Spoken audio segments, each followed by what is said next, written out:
Nevada's cultural heritage is known worldwide, and it's as varied as our bright neon cities and rugged wilderness landscapes. Every week, the Nevada Department of Cultural Affairs brings a piece of that heritage to your living rooms through our documentary series, Exploring Nevada. I'm producer and host Gwen Clancy. Welcome to the colorful world of cultural affairs. In our program today, we'll find out how Nevada's archives and records can provide priceless information to a young sleuth in search of gold coins lost more than a century ago in a train robbery. On the trail, she encounters tempting clues, disappointing dead ends, as well as keepers of knowledge and other seekers of truth, as she discovers that the real treasure may be even bigger than she imagined.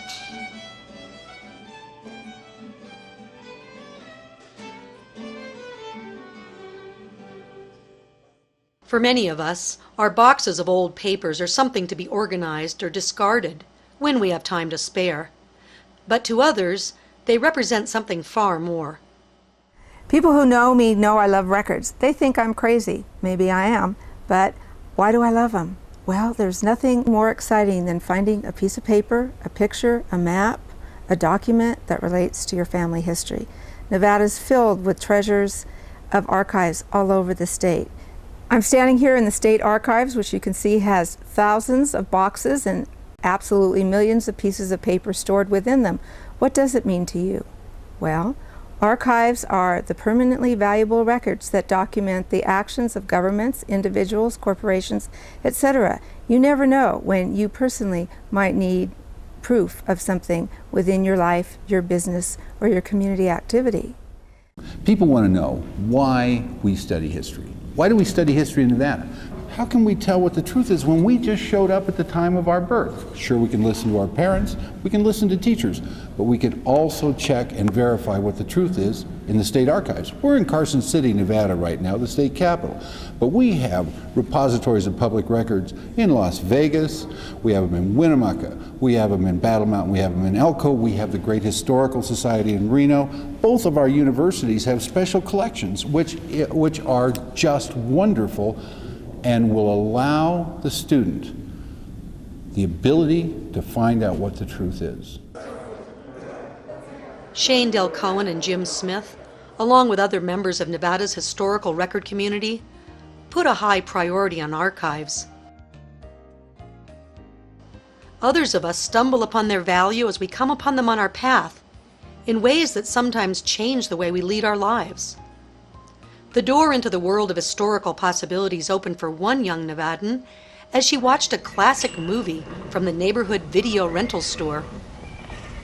Hi, I'm Alexis. I've been thinking about some treasures that might be hidden around Nevada. In this movie, Butch, Cassidy, and the Sundance Kid, I think it's interesting because when they blow the safe, they take the money and leave a bunch of valuable things.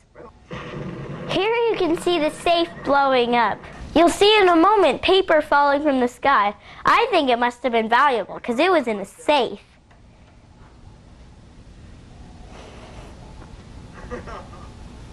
It seems to me there still may be some treasures lying around. Seeing how sloppy these robbers are, maybe I could find something.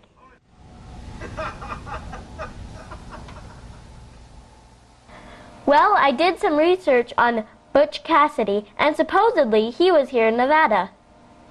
But according to this article by Guy Rocha, Nevada State Archives, and Dennis Myers, Butch was not among the robbers that robbed the train. There must have been other train robbers.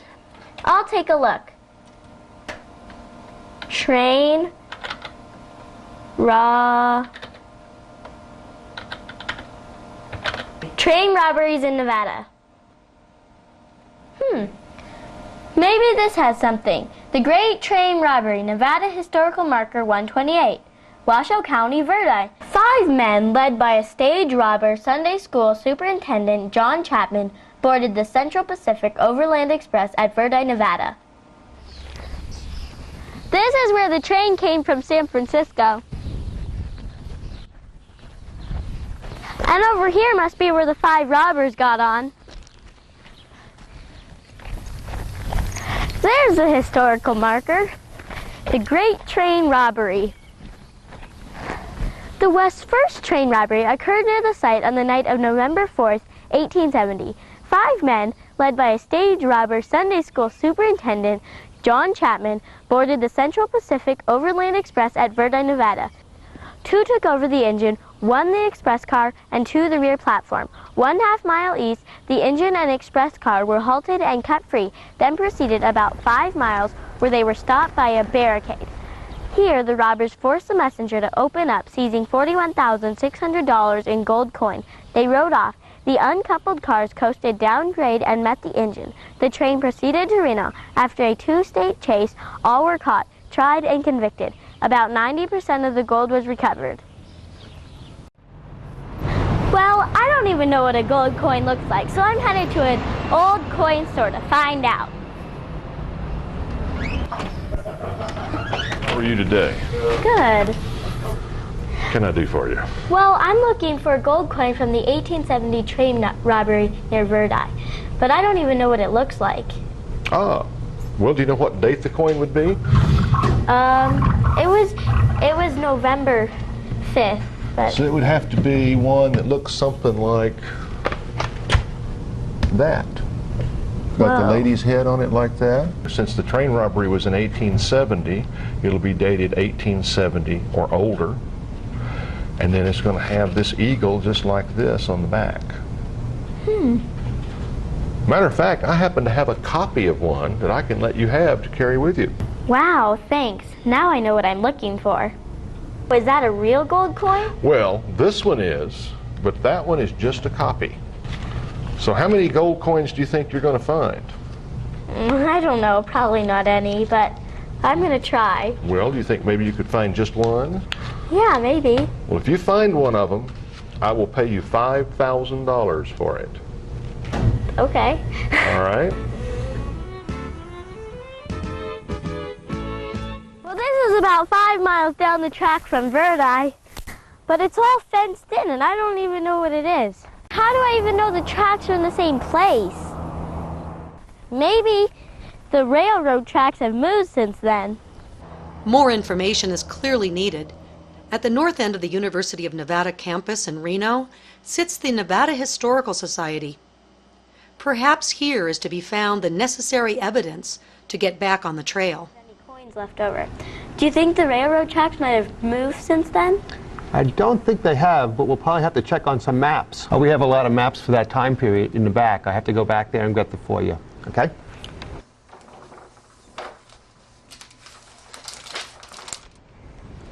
I have a map that might work for you. Let's bring it over to the map table and look at it over there. So this map is from 1890. It's a little bit later than the time period, but it's still pretty close to what it was like at the time. Here's Reno here. What's the green on the map for?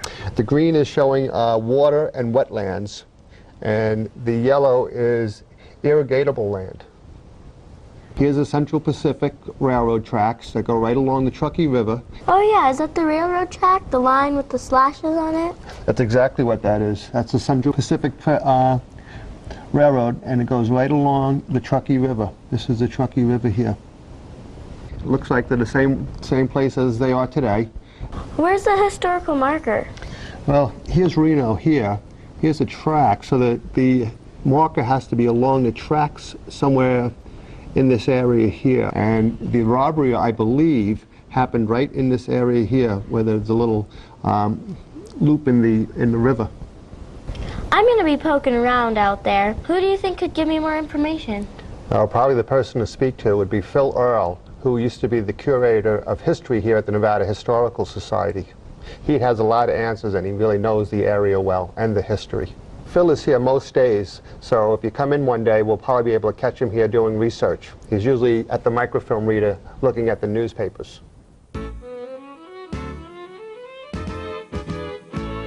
Why are you interested in the Verdi train robbery? I'm interested in finding money. Finding the money out there. I think that's what a lot of people who are interested in. And I think there are people that have gone out there with metal detectors and people that have gone up and down the banks of the Truckee River, and they've taken a look up on Peavine Mountain. But so far as I know, nobody's ever found it. The thing is, if somebody did find it, they wouldn't tell anybody, would they? Well, I want to go out and look for it. How much do you think it's worth today? Well, I was told by a coin dealer that $3,000 in $20 double gold eagles would be worth maybe $500,000 today. That's $500,000. How do we know it happened that night? Well, the question always comes up, how do we know what we know? And one of the ways we know is that the newspapers at that time were really very good, and there's a lot of details. This is a copy of the Nevada State Journal, and this is November 1870, and it's got an article here about the Verdi Train Robbery. One of the things we have here at the Nevada Historical Society is a number of old pictures, and we've got about, we've got 100,000 photos. This is a photograph of the Verdi Hotel, and that just gives you an idea of what Verdi would have looked like maybe 150 years ago. We've got a picture of a train in the canyon coming down from Verdi to Lawton's Hot Springs. And of course we've got several pictures of Lawton's Hot Springs as it later looked. You can just see a single track there, so that was before 1912, but that's what the area looked like. It was a hot springs resort. People would go there and they would swim and they would picnic. And these are some of the robbers, and these are line drawings that were in the California newspapers of the time. And what they did is divided the coin, the loot. They had a little time because it was the middle of the night and nobody knew they were there and that the train was being robbed. So they had, you know, about maybe 5 or 6 hours before the word got out the train had been robbed, so they had a chance to escape. Since it was the middle of the night, don't you think the robbers could have dropped some money while they were splitting it up? Well, these were gold coins, and I think that's entirely possible. They could have dropped a few coins and like that, and then they went in all different. Directions. They split up. 3 or 4 of them went over to Sardine Valley in California. Others went up to the northern part of Washoe County, up by the California line there. Well, I want to go out there and see if they dropped any coins. Where's the closest place to go? Well, the closest place to go would be today to go out Interstate 80 or go out Old 4th Street, what we call today the River Inn. Well, now I know the tracks haven't moved, so this is the spot. Phil Earl says this is where Lawton Hot Springs was. So this must be where the robbery took place. But I don't know how I'll dig around here. There's too much traffic and too many fences.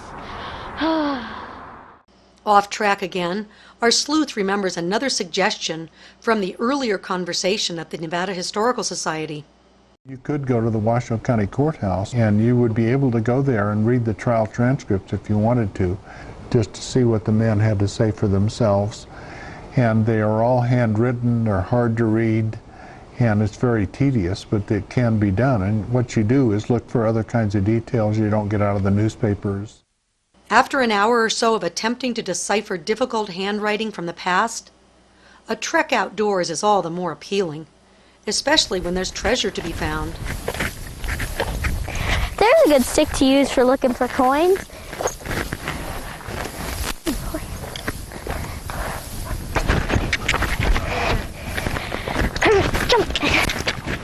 I really hope they dropped something along here. They probably would have been moving fast since they had just robbed a train. And maybe they dropped a couple coins or maybe even a bag. Phil Earl said that one of the guys rode up here with the coins, but it sure looks like a lot of country. I don't even know where to start. I wish I could find more clues. Back at the coin shop, the store owner had mentioned the name of someone in Reno who was always finding things. Someone who might be willing to help her if she hits a dead end. He's often to be found at the University of Nevada at Special Collections. It's worth a try. Hello, I'm looking for Fred Holabird. Oh, yes. He's right over here. Hi. I'm researching the 1870 train robbery, but I'm hitting some dead ends. You are? She describes what her search has entailed up to this point, and he agrees to give her a few pointers. Well, you've come to the right place. We're at Special Collections Library here, and this is one of the finest archives of Nevada history in existence. And this is the place where you come to look for facts, and you're on a fact-finding mission. So let's see what we can find out about this train robbery. Now, when was it? 1870. Wow, what month? Well, the marker said it was November 4th. Oh, awesome. You know, I just happened to be working on another project in this volume on this little silver ingot. But November's just a little further in here. Let's look up the original newspaper record of this robbery. Now, as part of a fact-finding mission, we're going to want to look not only at the day after the robbery when they first would have reported it, but for every day after that, and then a few more days until it's not reported anymore. Well, I haven't found any coins. Should I be looking for a bag or some coins? Well, that's an interesting question. And, you know, the last article we looked at said that they weren't sure if they were going to recover any of the treasure. And look here in this article here, and you may want to get up and put a pair of gloves on. Now, we put gloves on so that the oil from our hands don't transfer to the documents. Here's some gloves for you. Why don't you put those on? And let me scan this while you're looking. Oh boy, this is a gold mine, this article. Oh, this has got fantastic stuff. It talks about the trails, the horse trails they're on, and that they've got one guy that's told the officer that that they stowed away the stolen coin on a road. What's this down here? I think it talks about how they stored this. The coin was put up in 2 canvas sacks of $20,000 each. And the weight of each sack was about 74 pounds. So they had 2 big cloth sacks that they put 75 pounds of coin in. That's about as much as you weigh, if you can imagine that in a sack. So I bet you those sacks broke open.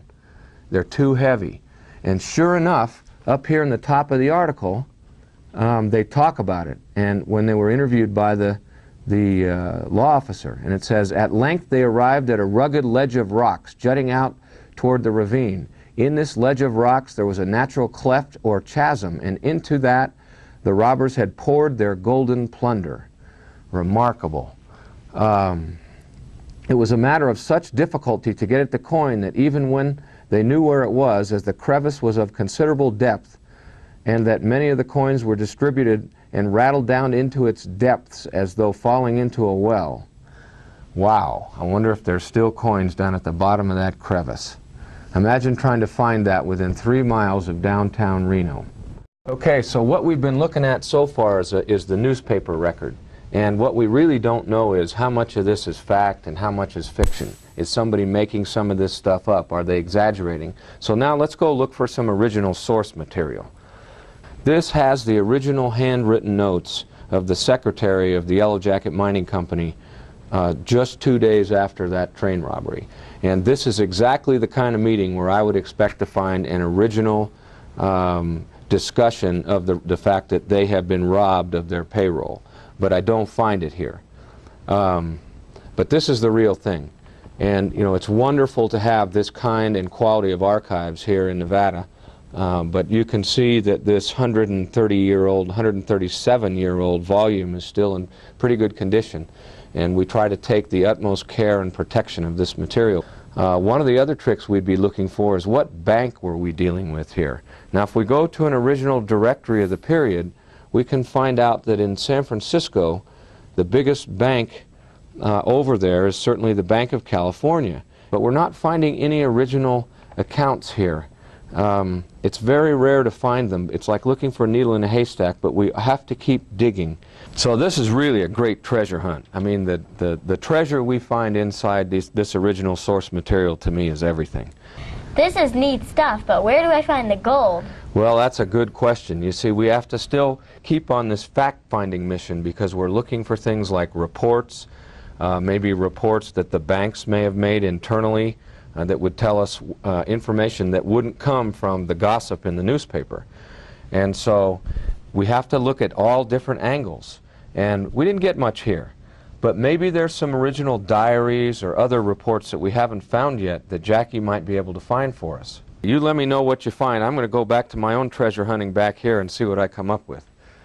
This is part of a diary where somebody has written something every single day of their life, and the man's name was Alfred Doughton. And his handwriting is the worst in the world. So what we do is we look in the work where somebody has already transcribed his diary entries. So let's take a look at the diary entry from 1870, and we have November. And here, Alfred Doughton has written in the diary saying, Sunday, November 6th, ... That means he's left out something when the man put this entry in. And it says, though, the railroad train robbed night before last was again robbed near Corrine last night in a similar manner, ... Maybe he left something important out. Well, I think we should look at the original diary and see if there's any more information. That's pretty cool you have the original journal. I think it is too, because it's so old and so wonderful. Let me get it out of this box. And remember, he wrote something every single day. So we'll find the one that's for 1870, and here it is in its special cover. The railroad train robbed night before last was again robbed near Corrine last night. That's really hard to read. Isn't it? Is there any other journals from that time era? You know, the 1870s are very hard to find material, and we don't have very many. I was really hoping that the Alfred Doughton diary would help us out. I don't think we have anything more from this particular time that's really going to help you out, Alex. Okay. How'd you do? Well, I found some interesting things, but I didn't find any clues. Well, you know, it's a tough search, and it takes a long time, and you have to look through a lot of records. But while you were with Jackie, I called a friend of mine that manages the Wells Fargo archive. And you know, we got some real interesting information there. We found out that, in fact, remember that newspaper article that said that there was $700 that was all that was left out there? Mm-hmm. Well, it wasn't just $700. That was an exaggeration in the down direction. It's really $1,100 that weren't recovered. So there's a whole bunch more gold coins out there. It's a lot of work. Do you think it's worth it? Oh, you bet. You know, I get to do this for a living, and I have a lot of fun with it, but the real treasures are inside the covers of these books, because that's how we find this stuff. And let me give you an example. Here's the little piece I'm working on right now. It's a little silver ingot. On one side says Maryland, the other side says Nevada, and it says Robert H. Small to W.U. Saunders. And it seems like not much, really, but it's engraved in the style of the 1860s or 70s, and so I wanted to find out about these people and who they were. And sure enough, in this volume from 1870, we find three full columns on the front page of the Territorial Enterprise in April 1870 of a speech that Robert H. Small made on the eve of the 15th Amendment. And we find out that he's an African-American miner working in Treasure Hill, Nevada, and has come back to work in the Comstock. And that, in fact, he's a member of an early union promoting African Americans to get together and work and form companies and do all of that kind of stuff. And so what's so cool about this is here's this little silver ingot we find out is from 1869 and represents a really important part of history, and we never would have known it without all this digging. How much is it worth? You know, with a story like that we found, probably $50,000. This is real treasure. Whoa, that's a lot. Well, you found something pretty neat. Should I keep looking? Well, that's the million-dollar question, because if you don't keep looking, you can't find something. And sometimes the treasure you're looking for isn't the one you're going to find. So the rest of your life, you'll have the opportunity to look for more treasures and more goodies and discover new things that you never learned. And one of the great treasures is just learning how to do that.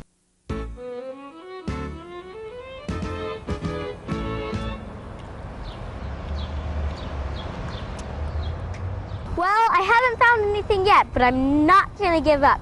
I'm headed for Nevada State Library and Archives, where they keep the prison records. Maybe one of the robbers left some clues behind. This is the state archives, but there are many other collections all over the state. I would encourage you to get excited and go visit them. I would encourage you to look around your house and find out what personal diaries, newspaper clippings, letters, pictures that you may have that document your family's history, the house you're living in, the street you're on, or the community that you've become a part of. The Nevada State Library and Archives includes reference and research, library development, the Nevada Literacy Coalition, talking books, archives, records management, micrographics and imaging, federal and state publications, and the State Data Center. This state agency is located at the Capitol in Carson City. For more information, please call toll-free 1-800-922-2880 or visit us on the web at nevadaculture.org. And see you next time on Exploring Nevada.